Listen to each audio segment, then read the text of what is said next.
I am ready! GMA Weather, serbisyong totoo ng GMA News. Isa na naman pong kapapasok na balita, isa ng bagyo ang binabantayang low pressure area sa loob ng ating Philippine Area of Responsibility.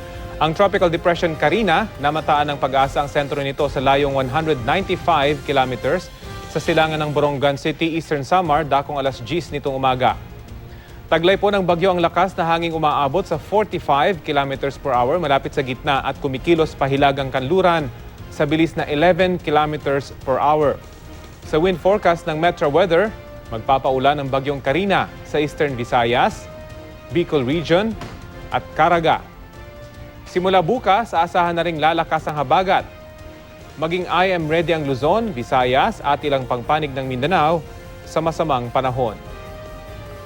Base po sa forecast track ng pag-asa, sa Cagayan Valley Region maaaring maglandfall ang posibleng bagyo sa linggo, higit na maulan sa Luzon sa araw na yon.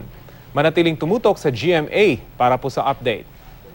Sa ngayon, Intertropical Convergence Zone ang magpapaulan ng husto sa Visayas at sa Mindanao, habang ang mga panandaliang ulan o kay local thunderstorm ang aasahan naman sa Luzon.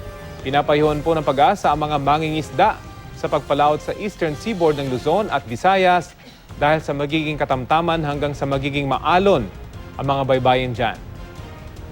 Dito naman po sa Metro Manila, maalinsangan pa rin ang panahon at may tsansa ng ulan sa hapon at sa gabi. Yan po ang latest mula sa GMA Weather. Magplano para sigurado. I am ready. Serbisyong totoo ng GMA News.